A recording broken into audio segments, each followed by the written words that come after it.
لبيك اللهم لبيك لبيك لا شريك لك لبيك إن الحمد والنعمة لك والملك لا شريك لك. لبيك اللهم لبيك لبيك لا شريك لك لبيك إن الحمد والنعمة لك والملك لا شريك لك. لبيك اللهم لبيك لبيك لا شريك لك لبيك. الحمد لله رب العالمين والعاقبة للمتقين والصلاة والسلام على أشرف الأنبياء والمرسلين وعلى آله وصحبه أجمعين. أما بعد فأعوذ بالله السميع العليم من الشيطان الرجيم. بسم الله الرحمن الرحيم. ولله على الناس حج البيت من استطاع إليه سبيلا ومن كفر فإن الله غني عن العالمين. صدق الله العظيم. اللهم صل على محمد وعلى آل محمد كما صليت على ابراہیم وعلى آل ابراہیم انک حمید مجید. اللهم بارک علی محمد وعلى آل محمد كما بارکت علی ابراہیم وعلى آل ابراہیم انک حمید مجید. رب اشرح لی صدری ویسر لی امری واحلل عقدۃ من لسانی یفقهوا قولی. محترم ناظرین کرام، بزرگان دین اور میری عزیز ماں اور بہنوں بھائیوں، السلام علیکم ورحمۃ اللہ وبرکاتہ. میں آپ کا میزبان عبدالوہاب آپ کو اسپیشل حج ٹرانسمیشن میں خوش آمدید کرتا ہوں. ناظرین، اسلام کے بنیادی اراکین میں سے ایک اہم رکن حج بیت اللہ ہے.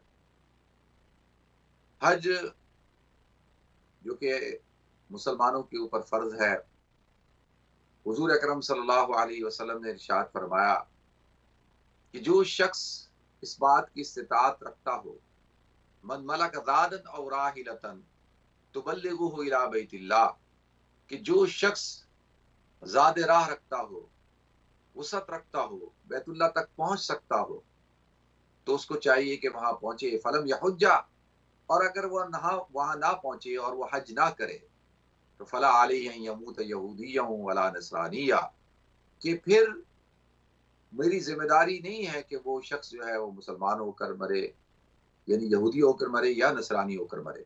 فلا علیہ ان یموت یہودیا او نصرانیا، یہودی ہو کے مرے یا نصرانی ہو کر مرے.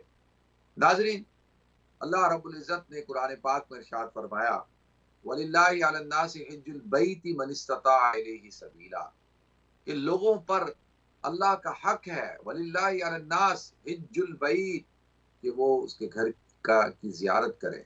حج یا حج کا مطلب ہوتا ہے قصد کرنا، ارادہ کرنا.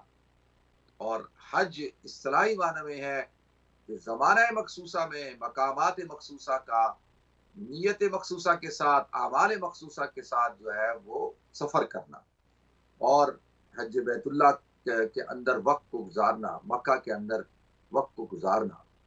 تو اس کو کہتے ہیں شرعی طور پر اصطلاحی معنی میں حج. وَلِلَّهِ عَلَى النَّاسِ حِجُّ الْبَيْتِ مَنِ اسْتَطَاعَ إِلَيْهِ سَبِيلًا، جو اس تک پہنچنے کی صلاحیت رکھتا ہو، استطاعت رکھتا ہو. وَمَنْ كَفَرَ، اور جو انکار کرے، اور جس نے انکار کیا، فَإِنَّ اللَّهَ غَنِيٌّ عَنِ الْعَالَمِينَ، تو اللہ تعالیٰ جو ہے پھر بے نیاز ہے تمام عالمین سے. ناظرین، اسی کی تشریح کے اندر اللہ کے رسول صلی اللہ علیہ وسلم نے ارشاد فرمایا فَلَا عَلَيَّ أَن يَمُوتَ يَهُودِيًّا أَوْ نَصْرَانِيًّا، کہ پھر مجھ پر نہیں ہے کہ وہ یہودی ہو کر مرے یا نصرانی ہو کر مرے. تو لہذا ناظرین، یہ اللہ کا حق ہے لوگوں کے اوپر کہ وہ اس کے گھر کی زیارت کریں.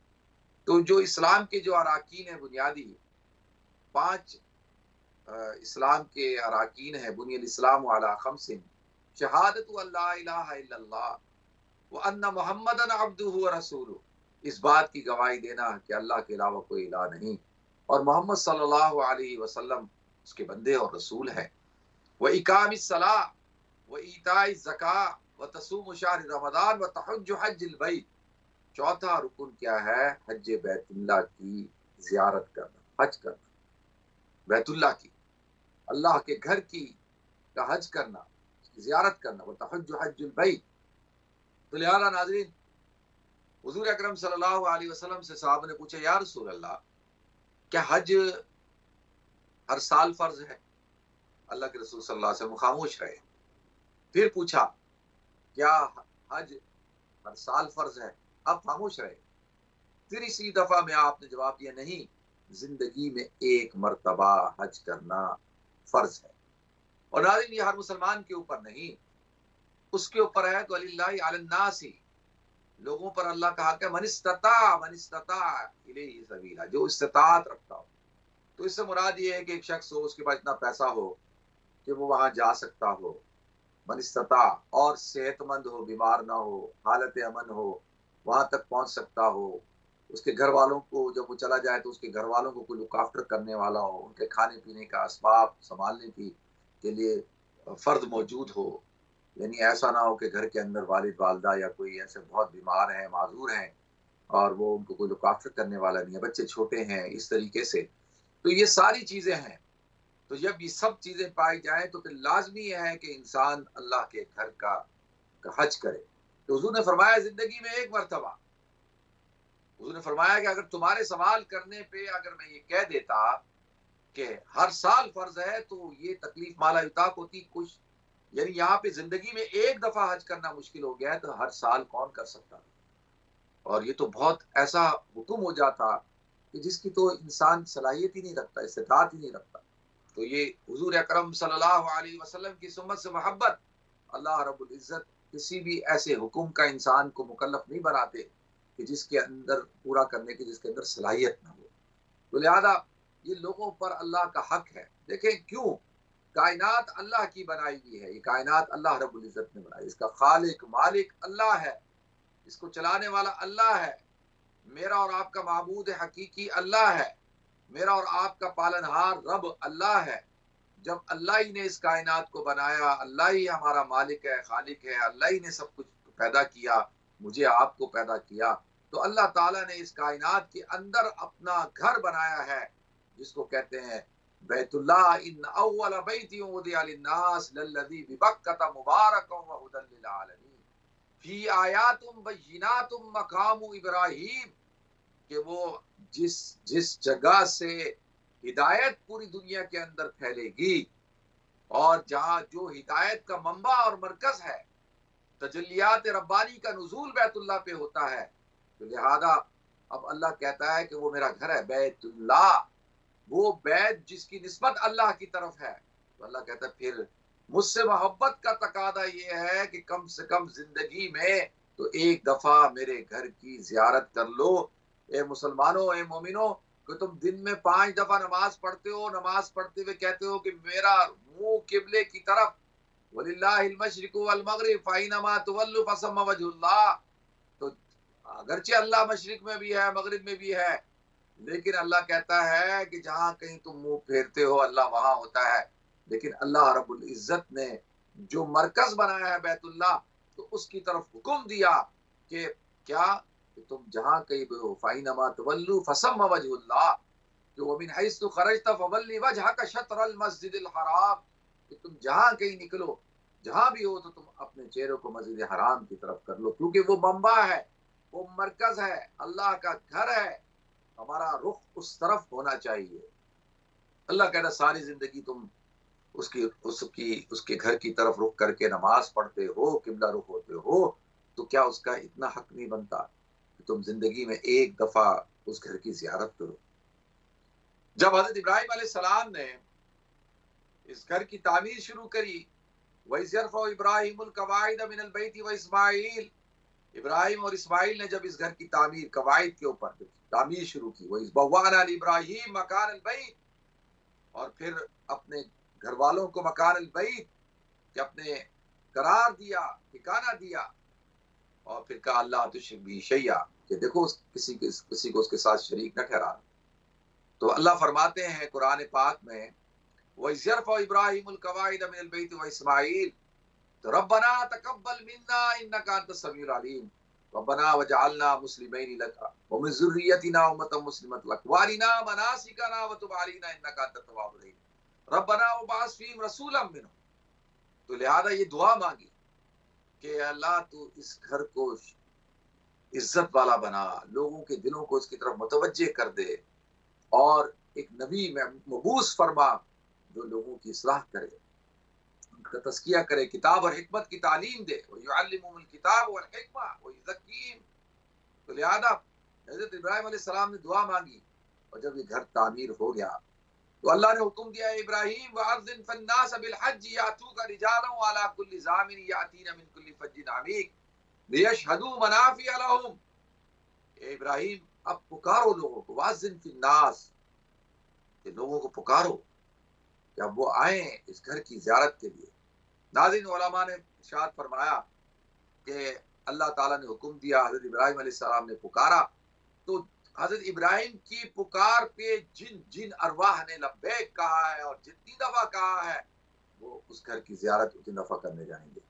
اس لیے یہ جو تلبیہ ہے، لبیک اللہم لبیک لبیک لا شریک لک لبیک ان الحمد والنعمت لک والملک لا شریک لک، یہ تلبیہ کیا ہے؟ یہ جب ہم وہاں پہنچتے ہیں تو کہتے ہیں اللہ آپ نے کہا ابراہیم کو پکارو، تو ہم نے اس کی پکار پر لبیک کہا، اور آج ہم حاضر ہیں، لبیک اللہم لبیک، اے اللہ ہم حاضر ہیں، ہم حاضر ہیں، لبیک لا شریک لک لبیک، اے اللہ ہم حاضر ہیں، تیرا کوئی شریک نہیں، ان الحمد تمام کی تمام تعریفیں، والنعمت نعمتیں، لک والملک اور آپ ہی کی شایع نشان ہے، لا شریک لک آپ کا کوئی شریک نہیں۔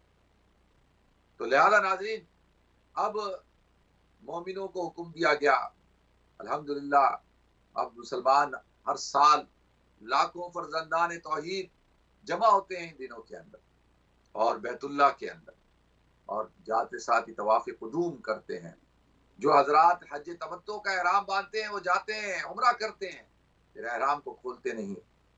جو حج قران باندھتے ہیں وہ احرام کو کھولتے نہیں، جو تمتع باندھتے ہیں وہ احرام کو کھولتے ہیں، پھر 7 ذی الحجہ کی شام کو پھر باندھتے ہیں احرام حج کا، اور 8 ذی الحجہ کو مینا کے اندر چلے جاتے ہیں۔ یوم التربیہ، غور و فکر کا دن، اس کو کہتے ہیں یوم التربیہ۔ لیکن کیوں؟ کہ اللہ رب العزت نے 8 ذی الحجہ کو حضرت ابراہیم علیہ السلام کو خواب دکھایا کہ وہ آپ اپنے بیٹے کو ذبح کر رہے ہیں، تو آپ نے غور و فکر کیا کہ بھئی یہ خواب مجھے آ رہا ہے، اس کو کہتے ہیں تربیہ۔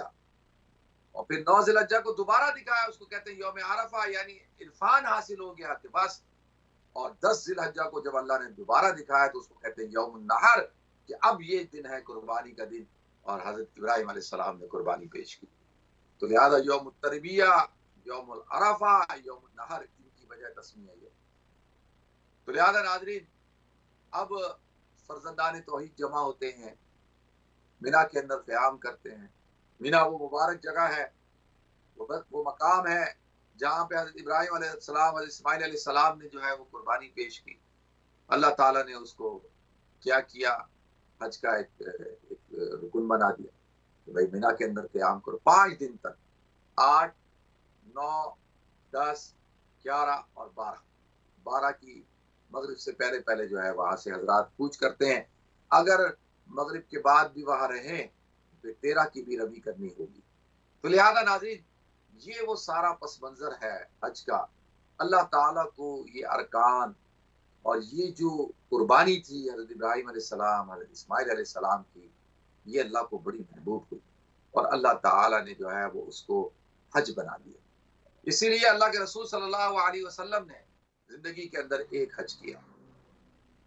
حج جو ہے اس کی فرضیت ہو گئی تھی 9 ہجری کو، لیکن اللہ کے رسول صلی اللہ علیہ وسلم نہیں گئے۔ آپ نے حضرت ابوبکر صدیق رضی اللہ تعالیٰ عنہ کو امیر حج بنا کر بھیجا، حضرت علی رضی اللہ تعالیٰ عنہ کو بھیجا۔ تو لہذا کیوں کہ نسی کی رسم کی وجہ سے حج جو ہے وہ اپنے صحیح دنوں میں نہیں ہو رہا تھا۔ ان لوگوں کا طریقہ کار کیا ہوتا تھا؟ یہ جو نسی کی رسم ہے نا، تو انما النسیء زیادۃ فی الکفر، ان عدۃ الشہور عند اللہ 12 شہرا فی کتاب اللہ یوم خلق السماوات والارض منها 4 حرم ذلک الدین القیم فلا تظلموا فیہن انفسکم وقاتلوا المشرکین کافہ۔ تو یہ اللہ تعالیٰ کہتے ہیں کہ یہ جو سال کے جو مہینے ہیں ان کی تعداد 12 ہے، اور یہ بات جائز نہیں ہے کہ تم یحلونہ عاما ویحرمونہ عاما، کہ تم ایک سال کو ایک مہینہ حلال قرار دے دو، ایک مہینہ حرام قرار دے دو. تو لہذا اس رسم کی وجہ سے اس کی کئی وجوہات تھی. مال تجارت تیار نہ ہو، کھیتیاں تیار نہیں ہوتی تھی تو وہ حج کو ڈیلے کر دیتے تھے. اگر سب کچھ تیار ہو جاتا تھا تو حج کو اعلان کرتے تھے پہلے ہوگا. تو جس سال حج ہوا ہے وہ اس سال کے اندر نسی کی وجہ سے صحیح جو دن تھے ایام حج نہیں تھے. اس لیے اللہ کے رسول صلی اللہ علیہ وسلم جب آپ 10 ہجری میں حجۃ الوداع کے موقع پر تشریف لے گئے ہیں تو آپ نے کہا کہ زمانہ اپنی اصل حالت میں واپس آ گیا اور حج انہی دنوں کے اندر ہو رہا ہے جن دنوں کے اندر ہونا چاہیے تھا. یوم عرفہ عرفات کے میدان میں عرفہ کے دن ہو رہا ہے، اسی تاریخ کو 9 ذی الحجہ کو ہو رہا ہے. تو لہٰذا اس وجہ سے، اور ایک اور وجہ بھی تھی کہ جتنی بھی رسومات جو بدعات تھی، رسومات جاہلیہ جو حج کے اندر جاری اور ساری ہو چکی تھی، ان کو بھی ختم کرنا تھا. جیسے بے لباس ہو کر طواف کرنا اور قربانی کر کے اس کے خون کو اور گوشت کو حرم میں پھینک دینا، بیت اللہ کی دیواروں کے ساتھ لگانا، اور کئی قسم کی رسوم تھیں. ان کو ختم کرنا مقصد تھا. یہ جو مشرکین مکہ تھے یہ صفا اور مروہ کی صحیح نہیں کرتے تھے. وہ کہتے تھے صفا اور مروہ کی صحیح جو ہے وہ کون لوگ کریں گے؟ وہ خارجین کریں گے جو باہر سے آ رہے ہیں. اللہ نے فرمایا نہیں، ان الصفا والمروہ من شعائر اللہ ومن حج البیت فلا جناح علیہ ان یطوف بہما ومن تطوع خیرا فإن اللہ شاکر علیم. اللہ کہتے ہیں ان الصفا والمروہ من شعائر اللہ، کہ صفا اور مروہ تو اللہ کے شعائر میں سے ہے، اور جو بھی حج کر رہا ہے عمرہ کر رہا ہے تو اس کا طواف کرے گا. یطوف بہما. اب دیکھیں یہاں پہ اللہ تعالیٰ کہتے ہیں یہ ہر ایک کے لیے، یہ نہیں کہ بھئی ہم تو یہاں بیٹھے ہیں ہمارے لیے نہیں ہے، باہر کے نہیں، سب کے لیے ہے. تو یہ بہت ساری چیزیں تھیں جو اس کو ختم کیا گیا. اور جب حضور اکرم صلی اللہ علیہ وسلم گئے تو حج اپنی اصل حالت کے اندر ہو رہا. تو لہذا ناظرین، یہ جو اللہ نے فرمایا ان اول بیت وضع للناس للذی ببکہ، یہ بکہ جو ہے یہ اللہ کا مبارک گھر ہے، ہدی للعالمین. یہاں سے اللہ تعالیٰ عالمین کو ہدایت دیتے ہیں. فی آیات بینات، اس میں اللہ تعالیٰ کی کھلی نشانیاں ہیں. اس میں صفا اور مروہ ہے. صفا اور مروہ جہاں پہ حضرت ہاجرہ سلام اللہ علیہا جب حضرت اسماعیل کو اور حضرت ہاجرہ کو حضرت ابراہیم علیہ السلام چھوڑ کے گئے ہیں وادی غیر ذی زر، ایسی وادی جو بیابان وادی تھی، ویران تھی، جو ایک جہاں پہ کوئی نام و نشان نہیں تھا پانی کا، سرسبزے کا، وہاں پہ چھوڑ کے گئے. تو اور یہ بہت بڑی آزمائش تھی. اس کو قرآن پاک میں حضرت ابراہیم علیہ السلام نے جب چھوڑا، ربنا انی اسکنت من ذریتی بواد غیر ذی زرع عند بیتک المحرم، اے اللہ میں نے اپنے خاندان کو ایسی وادی کے اندر آباد کیا جو وادی غیر ذی زرع ہے، جہاں پر کسی قسم کی کوئی گھاس نہیں ہوتی. حضرت شیخ اکثر یہ شعر پڑھا کرتے تھے، اور ہمارے شیخ حضرت مولانا یحییٰ مدنی صاحب بھی اکثر یہ شعر پڑھتے تھے. یہاں نہ گھاس اگتی ہے، یہاں نہ پھول کھلتے ہیں، مگر اس سرزمین سے آسماں بھی جھک کے ملتے ہیں. کہا کہ یہ وادی غیر ذی زرع ہے اور اللہ کے حکم سے آپ نے آباد کیا. پھر کہا کہ اللہ ربنا لیقیم الصلاۃ، ان کو نماز قائم کرنے والا بنا، یہ نماز کو قائم کرے. فجعل افئدۃ من الناس تہوی الیہم، اور لوگوں کے دلوں کو ان کی طرف متوجہ کر دے، لوگوں کے دلوں میں ان کی محبت ڈال دے، اس جگہ کی ان کی محبت ڈال دے. وارزقھم من الثمرات، اور اللہ تو ان کو رزق عطا فرما ثمرات کا. مکہ کے اندر آپ کو پورا سال وہ پھل فروٹ خضروات سبزیاں ڈرائی فروٹ دنیا کا ہر میوہ ہر کھانے کا چیز فروٹ آپ کو مکہ کے اندر پورے سال ملے گی. آپ یہ نہیں کہہ سکتے کہ بھئی سیزن نہیں ہے، یہ نہیں ہے، ہر چیز. وارزقھم من الثمرات اور تہوی الیہم افئدۃ الناس. مکہ کے اندر اللہ نے جاذبیت رکھی ہے، کشش. جو شخص ایک دفعہ، دیکھیں کتنے لوگ ہوتے ہیں تو ساری زندگی بیت اللہ نہیں جاتے، لیکن جب چلے جاتے ہیں ایک دفعہ بیت اللہ کی زیارت کر لیتے ہیں تو پھر وہ بار بار کھینچتا ہے اپنی طرف. اس کے اندر کشش ہے، مقناطیسیت ہے، جاذبیت ہے، یہ اللہ نے ڈالی ہے. بظاہر سیاہ رنگ ہے، لیکن اس سیاہ رنگ کے اندر جو کشش ہے، جو اللہ تعالیٰ نے خوبصورتی رکھی ہے، وہ لوگوں کے دلوں کو اپنی طرف کھینچتی ہے. تحوی الیہم وارزقہم من الثمرات، پھر اللہ ان کو تو پھل دے، کھانا دے، پینا دے. کوئی شخص مکہ کے اندر بھوکا نہیں سوتا. ان دنوں کے اندر ٹرکوں کے ٹرک پھل، فروٹ، جوسز، ڈرنکس، کھجوریں، دنیا جہاں کی نعمتیں وہاں پہ ہوتی ہیں. یہ اللہ تاکہ یہ شکر کرنے والے بنے، یہ تاکہ شکر گزار بن جائے. ربنا انک تعلم ما نخفی وما نعلن وما یخفی علی اللہ من شیء فی الارض ولا فی السماء. یہ اللہ تو جانتا ہے جو کچھ ہماری آنکھوں کے اندر خیانت ہے، جو ہمارے دلوں میں ہے، جو کچھ سب کچھ تو آپ جانتے ہیں. جو ہم ظاہر کرتے ہیں، جو ہم چھپاتے ہیں، اور جو کچھ آسمانوں اور زمینوں میں ہے وہ تجھ سے مخفی نہیں ہے. اب دعا مانگ رہے ہیں حضرت ابراہیم علیہ السلام کہ اللہ میں نے اپنے معصوم بچے کو، شیرخوار بچے کو چھوڑ دیا. اب پیاس کی شدت، گرمی کی شدت، حضرت ہاجرہ دوڑ رہی ہیں، کبھی صفا پہ جاتی ہیں، پھر ڈھلان میں آتی ہیں، میلہ نہزرین دوڑ لگاتی ہیں، پھر مروہ پہ پہنچتی ہیں. اسی دوران 7 چکر ہو گئے. بیت اللہ کی طرف دیکھ رہی ہیں، اپنے بچے کی طرف دیکھ رہی ہیں. اللہ تعالیٰ نے حکم دیا کہ جہاں حضرت اسماعیل لیٹے ہوئے ہیں، جبریل کو کہا پر مارو، وہاں سے پانی جاری ہوا. اور وہ کہ کیا حضرت اسماعیل علیہ السلام اپنے پاؤں کو رگڑ رہے ہیں، کہ کہتے ہیں کہ وہیں سے چشمہ ابلتا ہے جہاں پہ پاؤں رگڑے جاتے ہیں. پاؤں کو رگڑنا پڑتا ہے، پھر ہی اللہ تعالیٰ جو ہے وہ نعمتیں عطا کرتا ہے. زمزم بھی اس وقت جاری ہوا کہ جب حضرت اسماعیل نے پاؤں کو رگڑا.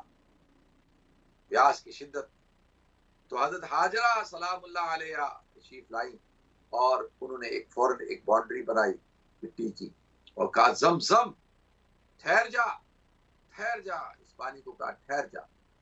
اگر وہ نہیں کہتی تو پورا علاقہ جو ہے ایک نہر بن جاتا، چشمہ بن جاتا. لیکن اللہ تعالیٰ کو چشمہ بنانا تو مقصود نہیں تھا نا، وہ تو یہ تھا کہ بھئی یہ پانی جاری رہے، قیامت تک جاری ہے. زمزم کے اندر فیہ آیات بینات، اس میں نشانیاں ہیں، اس میں صفا اور مروہ ہے، اس میں حجر اسود ہے، اس میں زمزم کا کنواں ہے، اس میں حتیم ہے، اس میں جو ہے مزاب رحمت ہے، اس میں ملتزم ہے، اس میں رکن یمانی ہے. اس کے اندر کیا ہے؟ حرم ہے، مطاف ہے. اللہ اکبر، اللہ اکبر. فی آیات بینات، فی آیات بینات و مقام ابراہیم، اور مقام ابراہیم ہے. بتائیں مقام ابراہیم، تو مقام ابراہیم وہ پتھر، وہ جگہ جہاں جس کے اوپر حضرت ابراہیم علیہ السلام پاؤں رکھ کر جو ہے وہ بیت اللہ کو تعمیر کرتے تھے. اور یہ ایک خاص پتھر تھا، اس کے بارے میں بھی آتا ہے کہ جو اللہ تعالیٰ نے آسمانوں سے جنت سے نازل کیا تھا. اور اس پتھر کے اندر بڑی خاصیت تھی کہ یہ ایک سیڑھی کا کام دے رہا تھا. جیسے جیسے تعمیر بلند ہوتی جا رہی ہے وہ پتھر اونچا ہو جاتا ہے، اس کے ساتھ ساتھ بلند ہو رہا ہے. پھر یہ آیات بینات کہ اللہ کی طرف سے نشانی ہے، مقام ابراہیم ہے. اب دیکھیں یہ، اور اس جگہ کی کیا ہے کہ بھائی جو شخص بھی وہاں پہ طواف کرتا ہے 2 رکعت مقام ابراہیم پہ نفل پڑھنا ضروری ہے. تو واتخذوا من مقام ابراہیم مصلی، کہ اللہ کیا کہتے ہیں کہ ابراہیم کے جو مقام ہے اس کو مصلی بناؤ، نماز کی جگہ بناؤ. تو لہذا ناظرین یہ وہ مبارک سرزمین ہے، وہ خطہ ہے، دنیا کا وہ سینٹر پوائنٹ ہے، وہ پہلا خشکی کا حصہ ہے، جو تجلیات ربانی کا مرکز ہے، جہاں پہ اللہ رب العزت کی رحمتوں کا نزول ہوتا ہے. طواف کرنے والوں پر 60 رحمتیں، اور نماز پڑھنے والوں پر 40 رحمتیں، اور صرف دیکھنے والوں کے اوپر 20 رحمتیں. 120 رحمتوں کا نزول ہوتا ہے، جہاں پر ایک نماز پڑھنے کا ثواب 1,00,000 نمازوں کے ثواب. یہ ہے انا اول بیت وضع للناس. یاد ناظرین جب اللہ کے رسول صلی اللہ علیہ وسلم تشریف لے گئے حج بیت اللہ کے موقع پر اور حجۃ الوداع کے موقع پر, تو آپ نے فرمایا خذوا عنی مناسککم, کہ مجھ سے تم حج کے مناسک سیکھ لو, ہو سکتا ہے اگلے سال میں تمہیں نہ ہوں. ناظرین وہ سما کیسا ہوگا کہ پورے آپ جب نکلے اعلان کیا آپ نے کہ میں حج کے لیے جا رہا ہوں, تو ہر طرف سے قافلے رواں دواں تھے بیت اللہ کی طرف. کیا منظر ہوگا. انشاءاللہ اللہ تعالیٰ نے چاہا تو اس پہ بھی تذکرہ کریں گے. تو ناظرین اللہ مجھے بھی توفیق دے, آپ کو بھی توفیق دے بار بار حج بیت اللہ کی زیارت کی اور حج کرنے کی. وآخر دعوانا الحمدللہ رب العالمین. ناظرین ہم بریک کی طرف جانا ہے, انشاءاللہ بریک کے بعد حضور ہوتے ہیں. السلام علیکم ورحمۃ اللہ وبرکاتہ. لبيك اللهم لبيك لبيك لا شريك لك لبيك إن الحمد والنعمة لك والملك لا شريك لك لبيك اللهم لبيك لبيك لا شريك لك لبيك. ورحمۃ اللہ وبرکاتہ. ناظرین آپ ایک دفعہ پھر پروگرام میں خوش آمدید کرتا ہوں. ناظرین اللہ رب العزت نے قرآن پاک میں ارشاد فرمایا الحج اشہر معلومات, کہ حج جو ہے وہ ان مہینوں میں ہوگا جو معلومات ہیں, یعنی ایک متعین مہینے, یہ شوال, ذوالقعدہ, ذی الحجہ, محرم, یہ مہینے ہیں جن مہینوں میں کیا ہوتا ہے, حج ہوتا ہے. اور حج کے جو ایام ہیں وہ 8 ذی الحجہ, 9 ذی الحجہ, 10 ذی الحجہ, 11 ذی الحجہ, 12 ذی الحجہ, 13 ذی الحجہ, یہ ایام ہیں, ایام حج ہے. تو حج کا جو لغوی معنی ہے وہ تو یہ ہے کہ ارادہ کرنا, قصد کرنا, لیکن اس کا اصطلاحی معنی کیا ہے کہ زمانہ مخصوصہ میں, زمانہ مخصوصہ کیا, حج کے ایام کے اندر, اشہر حج میں. کوئی شخص جو ہے وہ رمضان میں ہی احرام باندھ کے بیٹھ جائے حج کا, نہیں, اشہر حج میں باندھنا ہوگا. اور زمانہ مخصوصہ اور نیت مخصوصہ کے ساتھ, نیت بھی مخصوص ہونی چاہیے کہ اللہ کے گھر کی زیارت کرنے کے لیے جا رہا ہوں, حج کرنے کے لیے جا رہا ہوں. حالت مخصوصہ کے ساتھ کہ احرام باندھنا ہو, 2 چادریں, کوئی سلا ہوا کپڑا نہیں پہن سکتے آپ. حالت مخصوصہ, سر کا ننگا ہونا اور پاؤں اور سب کچھ برہنا, صرف 2 چادریں, ایک نیچے اپنی سطر کو چھپانے کے لیے, ایک اوپر. یہ حالت مخصوصہ ہے. اور مقامات مخصوصہ, مقامات مخصوصہ کیا کہ حج کہاں ہوگا, حج ہوگا مکہ المکرمہ میں, حج ہوگا مینا کے اندر, حج ہوگا عرفات کے اندر, حج ہوگا مزدلفہ کے اندر. یہ ہے مزدلفہ کا قیام مزدلفہ میں, عرفات کا وقوف عرفات کے میدان میں, مینا کا قیام مینا کے میدان میں, اور طواف زیارت جو ہے اور صفا مروہ کی صحیح ہوگی کدھر, بیت اللہ میں. اب اگر کوئی شخص جو ہے وہ کہے کہ جی بھائی اس سال پینڈیمک چل رہا ہے, جیسے ایک ویڈیو وائرل ہوئی نا کہ جی ایک صاحب نے کہا جی آپ اس علاقے میں آ کے آپ حج کریں, یہاں پہ آ کے آپ حج کریں, نہیں, وہ حج نہیں ہوگا. حج جو ہے یہ حج کے لیے مقامات مخصوصہ کا ہونا ضروری ہے. تو لہذا اور جب ایسے حالات ہوں, کوئی ایمرجنسی ہو, حالت جنگ ہو, وبا پھیلی ہوئی ہو, پینڈیمک ہو, تو اس وقت کے لیے جن پر حج فرض ہوتا ہے وہ اس وقت موقوف ہو چکا ہوتا ہے. یعنی خدا نخواستہ کہ ایک انسان جو ہے وہ حج کا پورا پلان کر کے بیٹھا ہوا ہے, سب کچھ کر لیا, اب حالات ایسے ہو گئے, گورنمنٹ کی طرف سے پابندی ہے کہ نہیں جا سکتے, تو اب کیا ہے کہ وہ گناہگار نہیں ہوگا کیونکہ اس کے اختیار میں نہیں ہے, اس کے تو کوئی حق اس میں نہیں ہے. وہ کیا کر سکتا ہے, اس کو روک دیا گیا ہے, بھائی آپ نہیں جا سکتے. تو یہ ضروری ہے. پھر کیا ہے کہ اللہ کہتا ہے قرآن میں کہ دیکھو اللہ نے کچھ کہیں یہ نہیں کہا کہ یہ کرو یہ کرو یہ کرو یہ کرو یہ کرو, یہ ضرور کہا کہ الحج اشہر معلومات ومن فرض فیہن الحج, کہ جن کے اوپر حج کرنا فرض ہو گیا ہے, جو وہاں پہنچ چکے ہیں, جو احرام باندھ چکے ہیں, فلا رفث ولا فسوق ولا جدال فی الحج, 3 کام نہیں کرنے. رفث کہتے ہیں پیار محبت کی بات کرنا, میاں بیوی کا آپس میں تعلق قائم کرنا, بوس و کنار کرنا, معانقہ کرنا, ہاتھ پکڑنا, یا اس قسم کی کوئی گفتگو کرنا، عشق کی، محبت کی گفتگو کرنا، فلا رفث، اسی طریقے سے کوئی ایسا تعلق قائم کرنا، ولا فسوق، اور گناہ کا کام نہیں کرنا، یعنی کہ اللہ کرے نیکی کرو نہیں، اللہ کہہ رہا کچھ نہیں کرتے بس تم یہ نہ کرو، فلا رفث ولا فسوق ولا جدال فی الحج، اور حج میں جھگڑا نہیں کرنا۔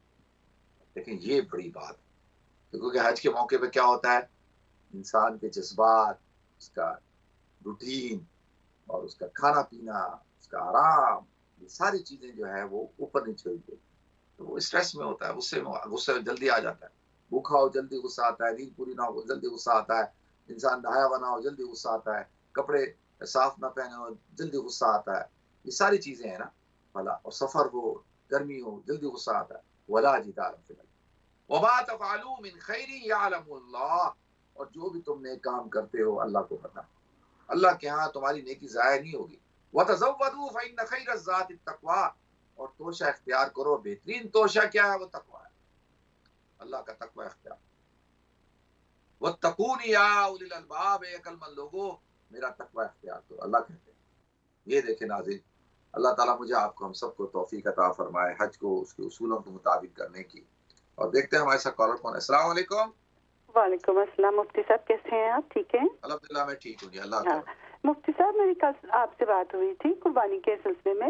انڈیا جو میں نے گائے کا آپ سے ذکر کیا تھا وہ 175 پاؤنڈ کی ہے، تو اس لیے میں نے آپ کو بتایا تھا کہ وہاں کیونکہ ایک دن بعد میں ہوتا ہے، آپ نے میرا جواب تو دے دیا، لیکن وہ گائے 70 پاؤنڈ کی نہیں ہے، 175 پاؤنڈ کی۔ اول تو ان کو ایڈورٹائز ہی نہیں کرنا چاہیے اگر یہ 25 پاؤنڈ نہیں۔ ٹھیک ہے انشاءاللہ جی، بہت شکریہ۔ نیکسٹ کال لیتے ہیں جی۔ السلام علیکم۔ وعلیکم السلام جی۔ جی فرمائیں۔ ہاں جی، وعلیکم السلام ورحمۃ اللہ وبرکاتہ۔ میں نے آپ کا شکریہ ادا کرنا ہے کہ کل جو قربانی کے متعلق آپ بتا رہے تھے، گائے کے متعلق انڈیا کیا ہوتا ہے، یہ آپ جو کچھ بتا رہے تھے 100% ٹھیک ہے، سچ ہے۔ کئی دفعہ میں انڈیا گئی اور یہ حالات دیکھے ہیں۔ دوسرا میں آپ سے یہ عرض کرنا چاہتی ہوں کہ یہ ایڈورٹائز میں آتا ہے 20 پاؤنڈ میں، 25 پاؤنڈ میں قربانی بک کروا لیں، باقی سب کچھ ہم دے، تو یہ 20 پاؤنڈ اور 25 پاؤنڈ۔ ٹھیک ہے، میں انشاءاللہ اس پہ دیکھیں میں تفصیل سے بات چیت کر چکا ہوں اور میں اس پہ تفصیل سے گفتگو کر چکا ہوں۔ باقی یہ میرا اور آپ کا، لیکن جانور ہوتے ہیں نا، جانوروں کی مختلف قسمیں ہوتی ہیں، ان کے مختلف وزن ہوتے ہیں۔ اسلام کے اندر اللہ تعالیٰ نے جو مشروعیت کر دی ہے وہ کیا ہے بھائی، دمبا 6 مہینے، کم سے کم 6 مہینے کا ہو، اور بس بہت کمزور نہ ہو، کم سے کم 6 مہینے کا ہو، سال کا ہو تو بہت اچھی بات ہے۔ اور دمبوں میں جب سال کے دمبوں میں وہ پھر رہا ہو ریوڑ میں، تو لگے نہیں کہ بالکل بچہ ہے، ایسے نہیں۔ تو دمبا 6 مہینے کا کم سے کم، اور دیکھنے میں سال کا لگتا ہو، اور پھر اس کے بعد جو ہے بکرا کم سے کم جو ہے وہ 1 سال کا ہونا چاہیے، اس کی عمر 1 سال، اور گائے جو ہے اس کی عمر جو ہے وہ 2 سال ہونی چاہیے، اور اونٹ کی عمر جو ہے وہ 5 سال ہونی چاہیے۔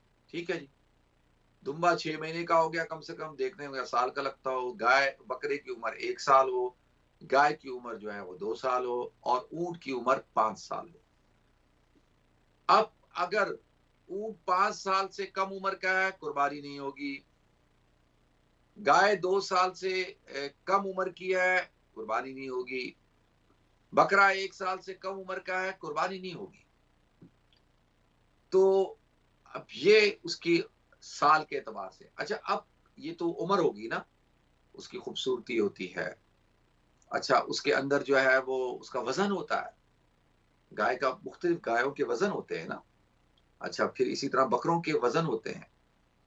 تو ہمارے ہاں ہمارے ملکوں میں بکرا تول کے بھی بکتا ہے، تو شرعی طور پر جائز ہے، بیچ سکتے ہیں آپ کہ بھئی 125 روپے کلو، 200 روپے کلو ایسے بکتا ہے، مختلف ریٹس ہوتے ہیں۔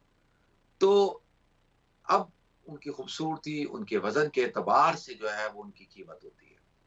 ٹھیک ہے جی، اور کوئی یہ فکس ریٹ تو ہوتے نہیں ہے، کہیں پہ ایک گائے آپ کو 1 لاکھ کی مل رہی ہے، وہی گائے آپ کو کہیں پہ اسی طرح کی گائے آپ کو 1.5 لاکھ میں مل رہی ہے، اور کوئی اسی طرح کی گائے 90,000 کی لے آیا۔ تو یہ مارکیٹ ہوتی ہے، مارکیٹ کے اندر مختلف ریٹس ہوتے ہیں جو جس طرح سے، ٹھیک ہے جی. تو اس لیے اس کا ایک نصاب مقرر کیا جاتا ہے. باقی جو ہے وہ اب دیکھیں نا، کم سے کم دنیا یہاں پہ آپ جب قربانی کرتے ہیں تو کم سے کم بھی آپ کی 100 پاؤنڈ سے کم تو قربانی ہونے والی نہیں ہے. اور اس وقت انڈیا پاکستان کے اندر ہر جگہ دمبا گائے کم سے کم 25,000 یعنی جو بکرا ہے، اسی طرح سے دمبا ہے، ان کی مطلب اس سے کم تو ریٹ ہی نہیں ہے. تو لہذا یہ کیا کرنا چاہیے بھائی، خوشی کے ساتھ قربانی ہو، خوشی کے ساتھ ہو قربانی ہو. کس کے ساتھ؟ یعنی صرف اس بات کو دیکھتے ہوئے نہیں کہ بھئی ہم ایک سستا جانور لا کر دیں جو کمزور ہے، جو لاغر ہے، یا جو ابھی جس کی عمر پوری نہیں ہوئی. اور باقی آپ، میں کہتا ہوں میانہ روی اختیار کریں. ہمارے ہاں میانہ روی نہیں ہے، افراط ہے اور تفریط ہے. افراط کیا ہے کہ بھائی بہت سارے لوگ جو ہے وہ 5 لاکھ روپے کی گائے خرید رہے ہیں، 10 لاکھ روپے کی. بھائی کس نے کہا ہے آپ کو؟ کیوں خرید رہے ہو اللہ کے بندو؟ کس نے کہا ہے آپ کو؟ گایوں کو دودھ پلا رہے ہو، بادام پستے کھلا رہے ہو، کیوں بھائی؟ وہاں لوگ بھوکے مر رہے ہیں، بچوں کو پینے کے لیے دودھ نہیں ہے، آپ اس گائے کو دودھ پلا رہے ہو. یہ بات ٹھیک نہیں ہے. یہ ہمارے معاشرے کا ایک بہت بڑا المیہ ہے. تو بھائی آپ اچھی 1 لاکھ 1.5 لاکھ کی جو اچھی گائے ملتی ہے وہ لے لیں آپ، اور اسی طریقے سے اچھا بکرا لے لیں. 25-30 ہزار کا بہت اچھا، 25 سے 26 ہزار کا بہترین بکرا مل جاتا ہے، آپ وہ لے لیں. اسی طرح سے 15-20 ہزار کا، 15 ہزار کا جو ہے 16-17 ہزار کا دمبا مل جاتا ہے، آپ وہ لے لیں. تو سارے خرچے کسائی کا ڈال کے چلو جی آپ کو 100 پاؤنڈ 150 پاؤنڈ میں آپ کی قربانی ہو جائے گی. تو لہذا اس بات کو ہمیں ذہن میں رکھنا چاہیے کہ جو جانور اچھا ہو، صحت مند ہو، بیمار نہ ہو، معذور نہ ہو، اس کے اندر کوئی عیب نہ ہو، عیب دار نہ ہو. ایسے نہیں کہ بس چلاؤ، ایسے نہیں ہونا چاہیے. اللہ تعالیٰ ہم سب پر اپنا کرم فرمائے. نیکسٹ کال لیتے ہیں جی. السلام علیکم. السلام علیکم. السلام علیکم. وعلیکم السلام ورحمۃ اللہ وبرکاتہ. جی فرمائیں جی. جی عرض کریں حضرت. جی میں یہ پوچھنا چاہتا ہوں کہ مہر آج کے دن کی کتنی بنتی ہے اسلامک طریقے سے فاطمی؟ اچھا، آپ کیا سوال سمجھ میں نہیں آ رہا، کیا پوچھ رہے ہیں آپ؟ فاطمی مہر آج کے دن میں کتنا مہر بنتا ہے؟ مہر کتنا ہونا چاہیے؟ جی اچھا چلے ٹھیک ہے حضرت، میں عرض کرتا ہوں مہر کے حوالے سے. اچھا دیکھیے، آج کل ماشاءاللہ شادیوں کا سیزن شروع ہو گیا ہے، اور الحمدللہ کوئی جو ریسیکشن تھی وہ بھی اب اتنی زیادہ پابندی نہیں رہی ہے. تو الحمدللہ اچھی بات ہے، نکاحوں کا سیزن ہے. گزارش یہ کرنی ہے کہ بھائی مہر بہت زیادہ بھی نہیں ہونا چاہیے، مہر بہت کم بھی نہیں ہونا چاہیے. حدیث میں آتا ہے لا مہر الا 10 دراہم، مہر نہ ہو مگر 10 درہم، کم سے کم 10 درہم مہر، یعنی اس سے کم تو نہیں ہونا چاہیے. تو باقی قرآن کہتا ہے وَآتُوا النِّسَاءَ صَدُقَاتِهِنَّ نِحْلَةً، کہ عورتوں کو ان کا مہر خوشی دو. تو اب یہ ہے کہ یہ تو میوچل انڈرسٹینڈنگ کے ساتھ ہماری جو خواتین ہیں جن کی شادی ہو رہی ہے، جو بچیاں ہیں، یہ بنیادی طور پر ان کا ایک حق ہے، اور ان کو اسلام نے اس بات کا اختیار دیا ہے کہ وہ جتنا چاہے مہر رکھ لیں. ٹھیک ہے، اب یہ مرد پہ ہے کہ بھائی وہ افورڈ کر سکتا ہے تو کہ ٹھیک ہے جی میں افورڈ کر سکتا ہوں. اگر وہ افورڈ نہیں کر سکتا تو بولے بھائی میں نہیں افورڈ کر سکتا، میں کہاں سے دوں آپ کو. تو لہذا اتنا ہو جو خوشی نہلا، خوشی دو، خوشی، یعنی ایسا نہ ہو کہ بھئی آپ پر بوجھ ہو جائے، اس طرح نہیں. تو حضور اکرم صلی اللہ علیہ وسلم کا جو مہر تھا حضرت خدیجہ الکبریٰ رضی اللہ تعالی عنہا کا، وہ 500 درہم تھا. ٹھیک ہے جی. اور حضرت فاطمہ الزہرا سلام اللہ علیہا کا جو مہر تھا 132 تولے 3.5 ماشا چاندی.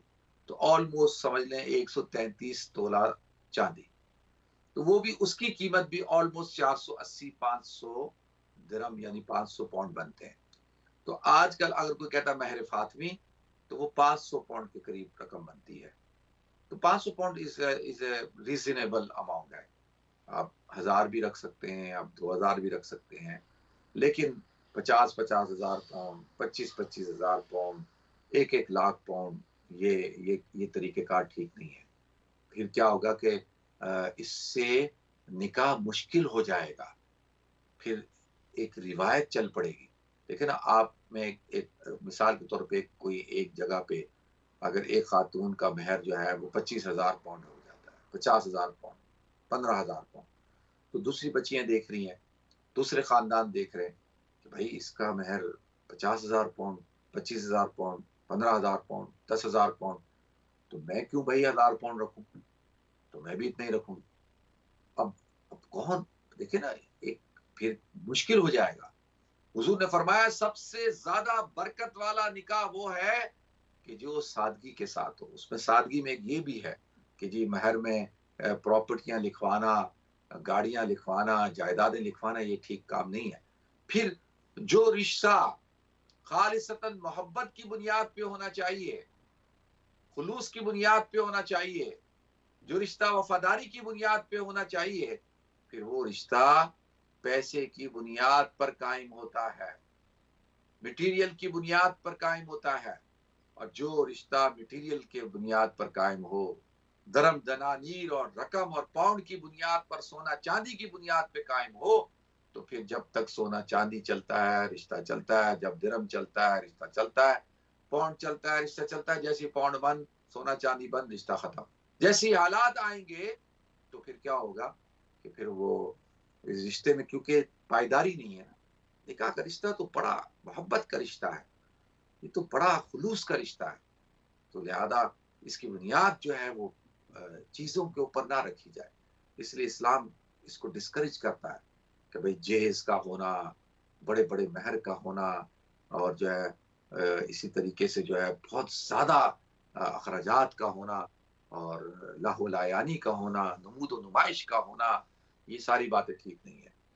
بس نکاح کے موقع پر خوشی خوشی مہر دے شوہر اپنی بیوی کو, خوشی خوشی دے, اور اپنی زندگی کی ابتدا خلوص سے, محبت سے, پیار سے کرے, وفاداری سے کرے.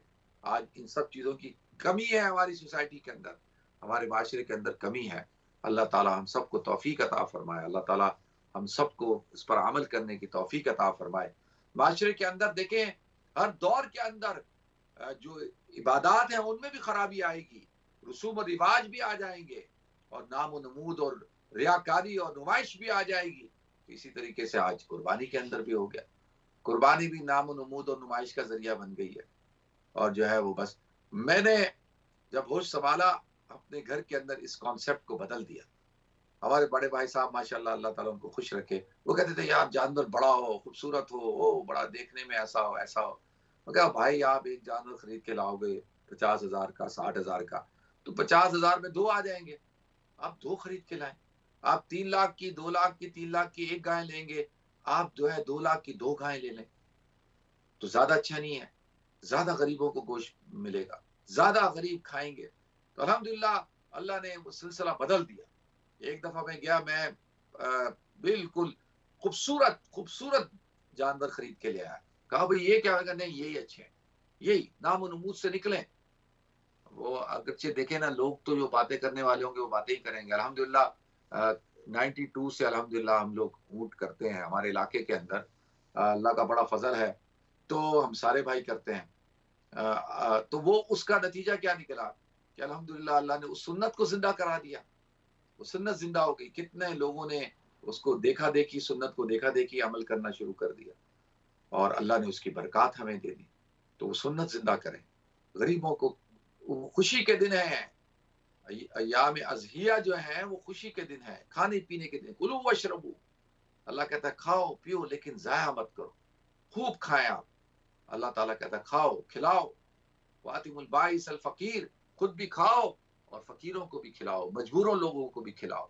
اور خوشیوں کے اندر جو ہے سب کو شامل رکھو. یہ نہیں کہ بس سارا کچھ اٹھا کر فریزر میں رکھ دیا, فریج میں رکھ دیا. نہیں, خود بھی کھاؤ, رشتہ داروں کو کھلاؤ, دوستوں کو کھلاؤ, اپنے دلوں کو بڑا کرو. یہ جو آج ہمارے دل تنگ ہو گئے نا, تنگ, ہماری خواتین گھروں کو بڑا بڑا بنا رہی ہیں، سجا رہی ہیں، لیکن گھروں میں ویرانی ہے، مہمان نہیں آتے، بچے نہیں آتے، لوگوں کے بچے آ جائیں تو پریشانی کھڑی ہو جاتی ہے. یہ کانسیپٹ غلط ہے. شادیوں کے اندر بچوں کو نہیں بلاتے، نکاح کر رہے ہیں بچوں کو نہیں بلاتے، ولیمے کر رہے ہیں بچوں کو نہیں بلاتے. پوچھو کتنے پیسے خرچ کیے؟ 25,000 پاؤنڈ، 20,000. بھائی ایسا ولیمہ کس کام کا کہ جس ولیمے کے اندر آپ کے خاندان کے بچے شامل نہ ہوں، بچیاں شامل نہ ہوں؟ انہی کے دم سے تو خوشی ہے شادی کی. وہ تو دیکھیں گے ہمارا کہ کس طرح شادی ہوتی ہے، ساری زندگی ان کے دماغ میں میموری رہے گی. یہ کیا ہم نے گوروں کو اپنا فالوور، ان کو فالو کرتے ہوئے اپنا رول ماڈل بنا لیا؟ ان کے تو بچے ہی نہیں ہوتے. یہ ان کا کانسیپٹ ہے 5 اسٹار ہوٹلوں میں شادیاں کرنا اور بچوں کو نہیں بلانا، اور ان کے تو بچے ہوتے ہی نہیں ہیں. وہ تو کہتے ہیں بچے ہمیں ڈسٹرب کرتے ہیں. تو لہذا اسلام ایسا نہیں ہے. ہماری ثقافت، ہمارا کلچر یہ نہیں ہے. ہمارے کلچر میں ہر چیز کے اندر بچے شامل ہوں گے. خاندان کے ہر فرد کو شامل کرنا ضروری ہے. آپ جو ہے ایسا نہ کریں. جو دیندار لوگ ہیں ان سے میں گزارش کرتا ہوں ایسا نہ کریں، اور جو ہے یہ کانسیپٹ ختم کریں. اللہ تعالیٰ ہم سب کو عمل کرنے کی توفیق عطا فرمائے. دیکھتے ہیں ہمارے ساتھ کالر کون ہے. السلام علیکم. السلام. جی جی جی، یہ میں آپ سے پہلے بھی ایک دو بار سوال کو کر چکا ہوں. اگر آپ میرے یہاں سے سوال سمجھے نہیں ہیں یا ڈیٹیلز میں آپ نے یہ انڈرسٹینڈ نہیں کیا، میرا سوال یہ تھا کہ اگر جو شریعہ کونسل ہے وہ اگر لیتے ہیں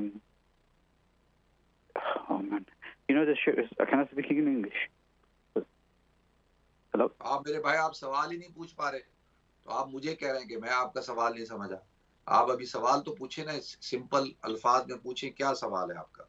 جی اچھا، یہ ابھی میں جو شریعہ کونسل ہوتی ہے یہاں پہ یو کے میں، تو وہ اگر جو وائف ڈیورس اپلائی کرتی ہے تو جو شریعہ کونسل ہے وہ اگر ہسبینڈ سے نہ پوچھے نہ کچھ باتیں یا میٹنگ نہیں کریں تو وائف کو جو ہے ڈیورس دے دیتے ہیں، تو وہ ڈیورس ہو جاتی ہے. اچھا بھائی، آپ نے پہلے بھی سوال پوچھا ہوگا، تو اس میں کون سا سمپل سا جواب ہے؟ اور آپ کیسے کہہ رہے ہیں کہ میں نے اس کو آپ کو سمجھا نہیں سکا یا میں نے بتا نہیں سکا یا سوال میں سمجھ نہیں سکا؟ تو آپ اس کو ابھی غور سے سن لیجیے گا، اور میں آپ کا سوال بالکل سمجھ چکا ہوں. انشاءاللہ میں اس کا جواب دیتا ہوں. ٹھیک ہے، ایک اور کال لے لیتے ہیں. السلام علیکم. السلام علیکم. وعلیکم السلام. جی جی مفتی صاحب سے بات کر رہی. جی آپ بات کریں، میں کر رہا ہوں. اچھا مفتی صاحب کیسے؟ الحمدللہ میں ٹھیک ہوں. آپ گھر میں بھی سب خیر خیریت ہے؟ عبدالبا سے ٹھیک ہے سب؟ سب ٹھیک ہے، اللہ کا شکر. آپ سنائیں ٹھیک ہے؟ میں یہ پوچھ رہی ہوں، یہ جو قربانی ہے نا، تو ہم نے بچپن سے سنا ہے 3 بندوں میں وہ ہوتے طاق میں ہوتے ہیں نا، 3 یا 5 یا 7، کیسا ہوتا ہے؟ اچھا، یہ آپ نے کس نے آپ کو بتایا 3، 5 اور 7؟ ہاں بچپن میں پاکستان میں سنا تھا نا. وہ سنا تھا تو وہ سنی سنائی بات ٹھیک نہیں ہوتی ہے، تو میں بھی آپ کو بتاتا ہوں. ٹھیک ہے، بہت شکریہ آپ کی کال کا، جزاکم اللہ. ٹھیک ہے، بہت شکریہ. تو جواب دے لیتا ہوں. اچھا دیکھیں میرے بھائی کہ نکاح کے ذریعے سے ایک مرد اور عورت کا تعلق بنتا ہے میاں بیوی کا. ٹھیک ہے، اور خدا نہ خواستہ وہ تعلق کمزور ہو جائے، اس میں کوئی پرابلم آ جائے، تو اس کانٹریکٹ کو، اس عقد کو، اس شادی کو ختم کرنے کے لیے اللہ تعالیٰ نے طلاق کو رکھا ہے، اور طلاق دینا مرد کی ذمہ داری ہے. اب وہ مرد نے طلاق دی، طلاق ہو گئی، دونوں جدا ہو گئے. اگر مرد طلاق ہی نہیں دیتا، وہ کہتا جاؤ میں نے دینا ہی نہیں ہے، اور وہ کہتا نہیں ظلم بھی کر رہا ہے، ظالم بھی ہے، یہ بھی ہے، وہ بھی ہے، کہتا طلاق نہیں دینا، تو اسلام نے اب کیا راستہ رکھا ہے؟ بھائی اب ایسی صورت میں کیا کریں؟ تو ظلم ہو جائے گا. تو اللہ تعالیٰ نے پھر عورت کو حق دیا ہے کہ وہ خلا لے. اب خلا وہ مطالبہ کرے خلا کا، اگر وہ خلا دے دے تو ٹھیک ہے، اگر نہیں دے تو پھر قاضی کے پاس جایا جاتا ہے، اور قاضی پھر شوہر کو بلاتا ہے، اور شوہر اگر جواب ہی نہ دے، اس کو بلایا جائے، وہ آئے نہیں، اس کو 3 دفعہ ہر 1 مہینے بعد بلایا جائے گا، وہ نہیں آئے گا، تو کچھ مہینوں بعد تو جو ہے وہ پھر قاضی کیا کرے؟ قاضی پھر قائم مقام ہو کر جو ہے وہ نکاح کو فسخ کر دیتا ہے، خلا ڈکلیئر کر دیتا ہے. ٹھیک ہے جی، یہ قاضی کو حق ہے. تو یہاں پہ آج کل شریعہ کونسل کے پاس یہ حق ہے، کیونکہ اسلامی ریاست تو ہے نہیں یہاں پہ کوئی. ٹھیک ہے جی. اللہ تعالیٰ ہم سب کو عمل کرنے کی توفیق عطا فرمائے. تو وہ خلا ہوتا ہے, خلا ایک طلاق ہوتی ہے, اور اگر وہ دوبارہ سے شادی کرنا چاہیں تو وہ کر سکتے ہیں. اچھا, دوسرا میری بہن نے سوال پوچھا ہے کہ قربانی کے اندر, دیکھیں قربانی کے اندر جو ہے وہ جو بکرا ہوتا ہے, دمبا ہوتا ہے, اس کے اندر ایک کی قربانی ہوگی, ٹھیک ہے, ایک کی قربانی. جو گائے ہوگی اس کے اندر 7 کی قربانی, جو اونٹ ہوگا اس میں بھی 7 کی قربانی ہوگی, ٹھیک ہے جی. بعض ائمہ کے نزدیک اونٹ میں 10 حصے ہوتے ہیں, لیکن جو فتویٰ ہے, جمہور علماء کا جو قول ہے وہ ہے کہ اونٹ میں بھی 7 حصے ہوتے ہیں. تو ایک ہوگا یا 7 ہوں گے, ٹھیک ہے جی. اللہ تعالیٰ مجھے آپ کو ہم سب کو عمل کرنے کی توفیق عطا فرمائے. ناظرین, پروگرام کا وقت بالکل اپنے اختتام کو پہنچ چکا ہے. انشاءاللہ آپ حضرات سے کل ملاقات ہوگی. اپنا خیال رکھیے گا, اپنی دعاؤں میں یاد رکھیے گا. السلام علیکم ورحمۃ اللہ وبرکاتہ.